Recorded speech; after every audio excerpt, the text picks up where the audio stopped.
А накануне отдаленные населенные пункты Усть-Коломского района Пожик и Помоздино попали под инспекцию правительственной делегации во главе с Владимиром Уйба. Фокус внимания, как это было и в предстоящих поездках руководителя региона, на социальных объектах и инфраструктуре сел. Ключевой для муниципалитета вопрос строительства школы на 400 мест.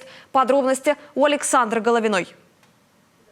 В филиале Республиканского центра доп. Образования занимается 150 детей. Это победители международных, российских, республиканских и районных конкурсов. История, культура родного края, возрождение старинных промыслов и ремесел, плетение из бересты, валяние из шерсти, вязание. В основном здесь преподают гуманитарные дисциплины. А в средней школе Пожига все 136 учеников без исключения изучают коми язык как родной. Сюда на учебу приезжают из Ярашью, Воманбожа, Пожигдина. Школа расположилась в 4 ветхих зданиях. Самое старое – 66-го года постройки.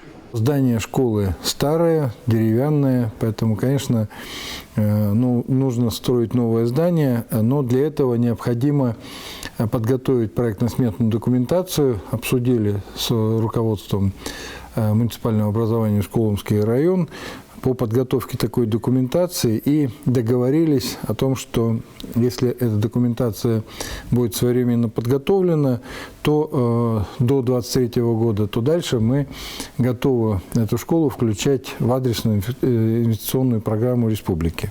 В Помоздино строительство школы на 400 мест уже на финишной прямой. На объекте работает 76 человек и 7 единиц техники. Сейчас красят стены и укладывают напольное покрытие. Сдача школы по контракту 30 ноября этого года. Соответственно, конечно, в ноябре уже нельзя проводить никакие работы по благоустройству, поэтому сейчас в приоритете именно благоустройство.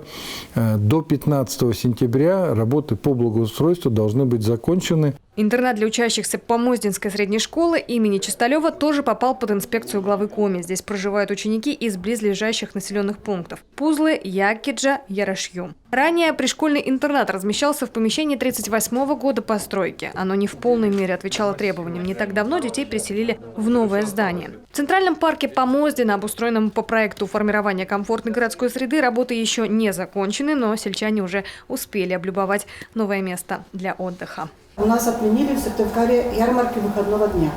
Наши сельхозпредприятия, Усть-Коломские, Пожик, Помоздино, всю продукцию продают на ярмарках выходного дня в Усть-Коломе и в Сыктывкаре. В Усть-Коломе покупательская способность маленькая. Население всего лишь 6 тысяч, а в Сыктывкаре 250 тысяч.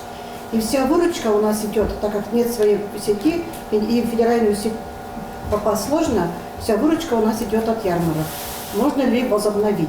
Основное место заражения – это скопление людей. А кажется, что люди же на улице маски не одевают. На ярмарке все без масок.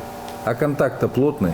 Ждем сейчас. Ну как ждем? Мы работаем, да, то есть проводим массу мероприятий, которые все-таки ведут к снижению, в том числе и вакцинация, чтобы мы все-таки снизили порог. Встреча с местным активом выдалась насыщенной и эмоциональной. Не каждый день представляется возможность рассказать о том, что заботит тебя и твой родной район. Глава республики Владимир Уйба пообещал все вопросы взять на карандаш. Александра Головина, телеканал Юрган, Усть-Коломский район.